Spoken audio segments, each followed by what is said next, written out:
सभी शिक्षक साथियों को मेरा नमस्कार। मैं राजेंद्र कुमार प्रजापति आप सबका हार्दिक स्वागत करता हूं। जैसा कि इस बार उत्तर प्रदेश माध्यमिक शिक्षा परिषद ने इंटरमीडिएट प्रयोगात्मक परीक्षा के लिए एक नया ट्रेंड चालू किया है। एप्लीकेशन के माध्यम से प्रयोगात्मक परीक्षा को संपन्न कराना है। जियो पैरामीटर्स का ध्यान रखना है। बहुत सारे शिक्षक साथी हमारे परेशान हो रहे हैं क्योंकि बहुत शिक्षक साथियों को एंड्रॉयड मोबाइल चलाना भी नहीं आता है और बहुत सारे लोगों के पास मोबाइल है भी नहीं एंड्रॉयड, अगर है भी तो चलाना भी नहीं सीख पाए हैं। तो ऐसे में बहुत समस्या आएगी। इसलिए मैं बहुत ही सरल तरीके से मोबाइल एप्लीकेशन को चलाना यहाँ पर सिखाऊंगा कि किस तरीके से आप प्रयोगात्मक परीक्षा को कंडक्ट कराएंगे। तो आप सभी मेरे साथ बने रहें। चलिए लेकर चलता हूं आपको स्क्रीन पर और समझाता हूं किस तरीके से हमें इस बार जियो पैरामीटर्स की सहायता से मोबाइल से एप्लीकेशन डाउनलोड करके प्रयोगात्मक परीक्षा संपन्न कराना है। तो हम लोग देखते हैं स्क्रीन पर, यहाँ पर 8 नंबर पे दिया हुआ है, नियुक्त किए गए सभी बाह्य परीक्षकों को निर्देशित कर दें कि प्रयोगात्मक परीक्षा की अवधि में प्रतिदिन प्रधानाचार्य एवं आंतरिक परीक्षक के साथ प्रयोगशाला में उपस्थित होकर फोटो एवं जियो पैरामीटर्स को मोबाइल ऐप द्वारा अनिवार्य रूप से अपलोड करेंगे। जियो लोकेशन युक्त फोटो कैप्चरिंग हेतु मोबाइल ऐप माध्यमिक शिक्षा परिषद की इस वेबसाइट पर बाह्य परीक्षकों द्वारा अपनी लॉगिन आईडी का उपयोग कर डाउनलोड किया जा सकता है। तो ये लॉगिन आईडी द्वारा जो है आप इसको डाउनलोड कर सकते हैं, अभी हम लोग देखेंगे। और इसमें जो है कुछ चीज़ें और है, जैसे प्रयोगात्मक परीक्षा लेने वाले बाह्य परीक्षक द्वारा अपनी लॉगिन आईडी का उपयोग कर तथा आंतरिक परीक्षक द्वारा अपने विद्यालय की लॉगिन आईडी से माध्यमिक शिक्षा परिषद की वेबसाइट पर प्रयोगात्मक परीक्षा के अंक उसी दिन अनिवार्य रूप से अपलोड कर दिए जाएं। साथ ही इन अंकों को बाह्य परीक्षक द्वारा अवार्ड ब्लैंक IB 234 पूरित कर संबंधित क्षेत्रीय कार्यालय को उपलब्ध कराना होगा। इस संबंध में संबंधित प्रधानाचार्य को निर्देशित कर दें कि पूर्ण सजगता शुद्धता के साथ कार्यवाही सुनिश्चित करें। बाह्य परीक्षकों द्वारा मोबाइल ऐप के उपयोग से जियो लोकेशन युक्त फोटो अपलोड करने तथा पोर्टल पर प्रयोगात्मक परीक्षा के अंक अपलोड करने आदि की प्रक्रिया और विस्तृत दिशा निर्देश इसके साथ संलग्न है। ये जो है सूचना बोर्ड कार्यालय द्वारा DIOs अधिकारियों को सूचित किया गया है। तो हम लोग अब सीधे चलते हैं इस ऐप पर, वेबसाइट पर। जो वेबसाइट है upmsp.edu.in ये वेबसाइट है। इस वेबसाइट को आप क्रोम पर डालेंगे तो ये खुलेगा और इसके बाद में आप जो है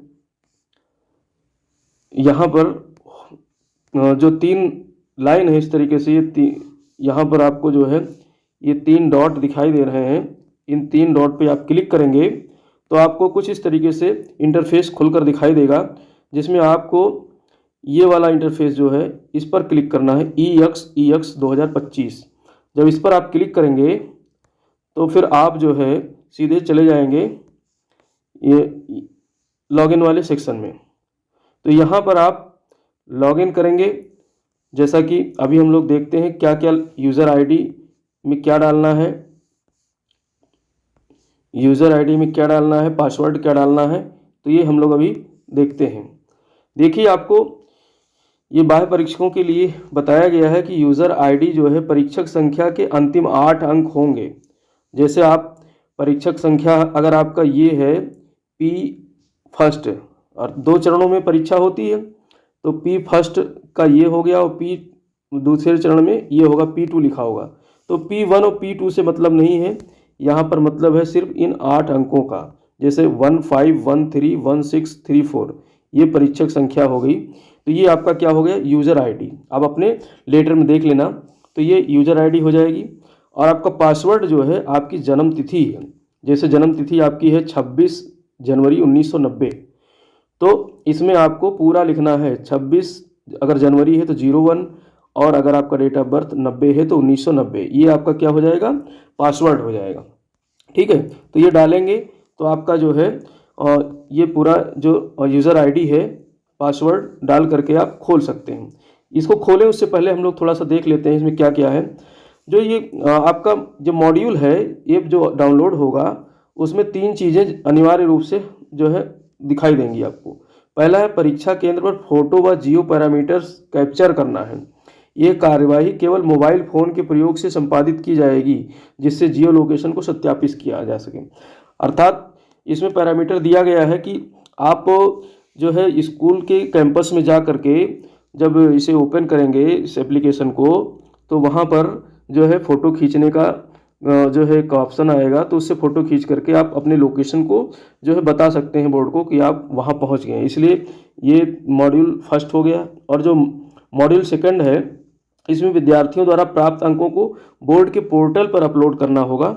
तो इसके लिए जो है आप लैपटॉप का भी यूज़ कर सकते हैं और मोबाइल का भी यूज़ कर सकते हैं। जैसा कि इसमें लिखा हुआ है, इस कार्यवाही के लिए परीक्षक की जियो लोकेशन सत्यापित करने के लिए लॉगिन प्रक्रिया को केवल मोबाइल डेटा का उपयोग करके निष्पादित किया जाना चाहिए। विद्यार्थियों के अंक अपलोड करने की प्रक्रिया मोबाइल, डेस्कटॉप या लैपटॉप का उपयोग करके निष्पादित की जा सकती है। हालांकि यदि परीक्षक डेस्कटॉप या लैपटॉप का उपयोग करने का विकल्प चुनता है तो मोबाइल फ़ोन का डेटा चालू होना चाहिए और इसे डेस्कटॉप या लैपटॉप से कनेक्ट किया जाना चाहिए। जियो लोकेशन सत्यापन के लिए ये अनिवार्य है।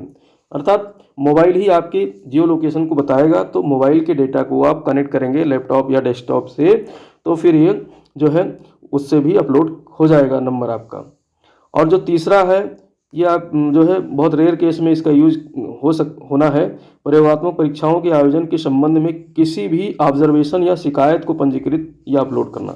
अगर आपको लगता है कि कोई विद्यालय वाला परेशान कर रहा है, नंबर अपलोड करने से संबंधित कोई भी ऐसी गड़बड़ी कर रहा है, तो आप इसमें शिकायत कर सकते हो और इसका यूज़ जो है आप घर आकर भी कर सकते हैं।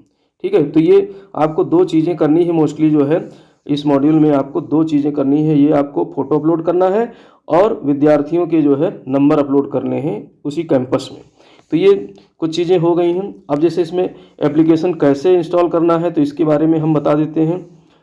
तो एप्लीकेशन इंस्टॉल करने के लिए जो है आपको इंस्टॉल ऐप पे क्लिक करना होगा और मोबाइल ऐप आपके मोबाइल पर फ़ोन पर इंस्टॉल हो जाएगा और आपके मोबाइल स्क्रीन पर एक लोगो प्रदर्शित होगा। मोबाइल ऐप के लोगो पर क्लिक करेंगे, फ़ोटो खींचने के लिए एक विंडो खुल जाएगी, कैमरा सक्रिय हो जाएगा। फोकस को समायोजित करते हुए कैमरे को अपने अनुसार सेट करें और फिर टेक फोटो पर क्लिक करें। और इसके बाद में क्या है, जियो पैरामीटर्स के साथ फ़ोटो क्लिक हो जाएगी आपकी और अपलोड इमेज बटन पर क्लिक करें और तिथि, समय और जियो पैरामीटर्स के साथ फ़ोटो स्वतः सर्वर पर अपलोड हो जाएगी। विद्यालय के पूर्व से उपलब्ध जियो पैरामीटर्स के साथ वर्तमान में कैप्चर किए गए जियो पैरामीटर्स की तुलना सिस्टम द्वारा की जाएगी और ये दोनों पैरामीटर के बीच की दूरी बोर्ड द्वारा अनुमान्य सीमा से अधिक पाई जाती है तो एक संदेश प्रदर्शित किया जाएगा।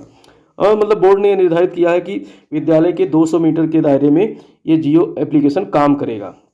ठीक है, अगर आप उस दायरे से बाहर होकर के ये सारी चीज़ें करेंगे तो वहाँ पर लिख कर आएगा your present location is out of bounds, please report at the correct location, ये लिख कर आ जाएगा। ठीक है, तो इसलिए विद्यालय में ही ये 2-3 काम करना है आपको और विद्यालय कैंपस में ही करना होगा। अब आपको जो फ़ोटो अपलोड के बाद में आपको जो है विद्यार्थियों के अंक अपलोड करने हैं, तो हालांकि अभी ये खुला नहीं है, हमने देखा था एप्लीकेशन में, ये हमको लगता है 1 तारीख से यानी कि प्रथम चरण जब शुरू होगा तब ये खुल जाएगा। तो इसमें आपको इंटरमीडिएट प्रैक्टिकल वाला ऑप्शन दिखेगा, उसको क्लिक करना है और अपने लॉगिन विवरण का प्रयोग कर लॉगिन करना है। मतलब इंटरमीडिएट वाले जो है प्रैक्टिकल वाले कॉलम पर क्लिक करेंगे और फिर लॉगिन करेंगे, जैसा कि मैंने बताया आपको लॉगिन आईडी और पासवर्ड डाल करके। और अंक अपलोड करने के लिए सिस्टम विद्यालयवार और परीक्षार्थीवार तालिका प्रदर्शित करेगा। जैसे ही आप इसको लॉगिन करोगे तो आपको जो है विद्यालय का नाम और उसमें जो परीक्षार्थी हैं वो तालिका दिखाई देने लगेगी। ठीक है, और उसके बाद में मार्क्स अपलोड करेंगे, इस बटन पे क्लिक करेंगे, फिर लोकेशन की अनुमति प्रदान करने के लिए अलाउ करेंगे आप, यानी लोकेशन मांगेगा, विद्यालय से ही आपको अपलोड करना है तो लोकेशन जियो पैरामीटर्स आ जाएगा, उस पर क्लिक करेंगे और निर्धारित स्थान का पुनः जियो कैप्चरिंग के माध्यम से सत्यापन किया जाएगा। बोर्ड द्वारा अनुमान्य सीमा से अधिक दूरी होने पर प्रक्रिया को निरस्त कर दिया जाएगा। अब बोर्ड ने 200 मीटर की सीमा निर्धारित की है, उससे बाहर आप अगर नंबर अपलोड करेंगे तो नहीं मानेगा कंप्यूटर। यदि जियो लोकेशन का सत्यापन सफल होता है तो आप अंक अपलोड कर सकेंगे। चयनित तालिका में सभी विद्यार्थियों के अनुक्रमांक, नाम और विषय आदि का विवरण प्रदर्शित होगा, यानी नाम, अनुक्रमांक, ये सब प्रदर्शित होगा। और विद्यार्थियों द्वारा प्राप्त अंकों को अंकित कर अपलोड करें, अथवा यथास्थिति अन्य उचित कोड जैसे अनुपस्थित के लिए AB लिखना है, स्थानांतरित अगर है तो TR लिखना है, अनुचित साधन का प्रयोग करता है तो UM लिखना है। ये सब लिख करके आप जो है इसको कंप्लीट करेंगे। और इसके बाद में जो है तालिका पूरी करने के बाद स्क्रीन के नीचे रिव्यू बटन पर क्लिक करना है। अब रिव्यू बटन पर आप चेक कर लेना, ठीक है, वो दिख जाएगा आपको। आप इस चरण तक विद्यार्थियों के अंकों को संशोधित और बदल सकते हैं। मतलब रिव्यू बटन देख करके आप देख लीजिए किसी का नंबर मतलब गलत इधर उधर तो नहीं डाल दिया है, तो उसको आप संशोधित कर सकते हैं। आपके द्वारा अपलोड किए गए अंकों की समीक्षा और सत्यापन करने के बाद फाइनल सबमिट बटन पर क्लिक करेंगे। इसके बाद डेटा जो है सर्वर में स्थानांतरित हो जाएगा और फिर संशोधित नहीं हो पाएगा। हालांकि आपके पास अपलोड किए गए अंकों को डाउनलोड करने या उसके लिए चेकलिस्ट तैयार करने और प्रिंट करने का विकल्प होगा, उसे प्रिंट कर सकते हैं। फिर चाहे तो आप लॉग आउट कर दें, लॉग आउट करना जरूरी है। अब जैसा कि मैंने बताया था, विकल्प C जो है, विकल्प C ये आपका उसके लिए है कोई शिकायत वगैरह दर्ज करना है तो इसका मोस्टली लोग यूज नहीं करेंगे। तो आपको 2 काम करने हैं। जियो पैरामीटर्स की सहायता से जो है आप अपना फ़ोटो क्लिक करेंगे प्रिंसिपल वगैरह के साथ में और आंतरिक परीक्षक के साथ में, और उसके बाद में नंबर अपलोड करेंगे। तो ये सारी प्रक्रिया है जो बोर्ड ने बताई है। चलो हम लोग इसको देखते हैं किस तरीके से इसे लॉगिन करना है। तो आप आएंगे, सबसे पहले जो है आप upmsp.edu.in इस वेबसाइट पर, और यहाँ पर जैसा कि मैंने बताया 3 डॉट्स होंगे, इस पर क्लिक करेंगे। तो इस पर क्लिक करते ही आपको जो है उसका जो है 2025 वाला ऑप्शन आ जाएगा, और वहाँ पर जो है मैंने बताया यूज़र आईडी यहाँ पर डालेंगे, और यूज़र आईडी इसमें भरेंगे अपने परीक्षक संख्या, और पासवर्ड आपने डेटा भरना है, और सुरक्षा कोड में आपको भरना है ये वाला कैप्चा कोड, इसे आप इसमें भरेंगे। और इसके बाद में आप लॉगिन पे क्लिक करेंगे, और लॉगिन पे क्लिक करने के बाद में आपका कुछ इस तरीके से इंटरफेस खुल जाएगा। अब यहाँ पर आपको जो है विकल्प चुनने का ऑप्शन आएगा, इस पर आप क्लिक करेंगे विकल्प चुनने वाले पे। तो विकल्प चुनने वाले ऑप्शन पे क्लिक करेंगे, उसके बाद में आपको कुछ इस तरीके का इंटरफेस खुलेगा। तो इसमें डाउनलोड मोबाइल ऐप पर क्लिक करेंगे और आपके इसमें जो है ऐप डाउनलोड हो जाएगा। और ऐप डाउनलोड होने के बाद में ओपन वाला ऑप्शन आएगा, तो ओपन करना है यहाँ पर, यानी कि आपको ये ओपन वाले पे क्लिक करना है और आपका ये ऐप ओपन हो जाएगा। कुछ इस तरीके से इंटरफेस खुल करके आएगा, ठीक है। माध्यमिक शिक्षा परिषद प्रयागराज उत्तर प्रदेश, और इसमें यूज़र नेम और पासवर्ड, यहाँ पर वही यूज़र नेम, आप परीक्षक संख्या, पासवर्ड, डेट ऑफ बर्थ भरेंगे, फिर साइन इन पर क्लिक करके और आगे बढ़ जाएंगे। तो यहाँ पर आपको जो है ये जो है कैप्चर इमेज आएगा, इस पर क्लिक करेंगे तो आपको जो है कुछ इस तरीके का इंटरफेस खुलेगा। यहाँ पर जैसा कि मैंने बताया, while using the app only this time don't allow, इसको आपको क्लिक नहीं करना, इन दोनों में से कोई भी आप क्लिक करेंगे तो आपके मोबाइल को एक्सेस मिल जाएगा इस जो है डेटा को खोलने के लिए, इस मतलब ऐप को खोलने के लिए एक्सेस मिल जाएगा, और आप फ़ोटो क्लिक कर सकते हैं। और फ़ोटो क्लिक करने के लिए यहाँ पर आपको लिख कर आएगा टेक पिक्चर, तो इस पर आप क्लिक करेंगे तो आपका फ़ोटो जो है हो जाएगा।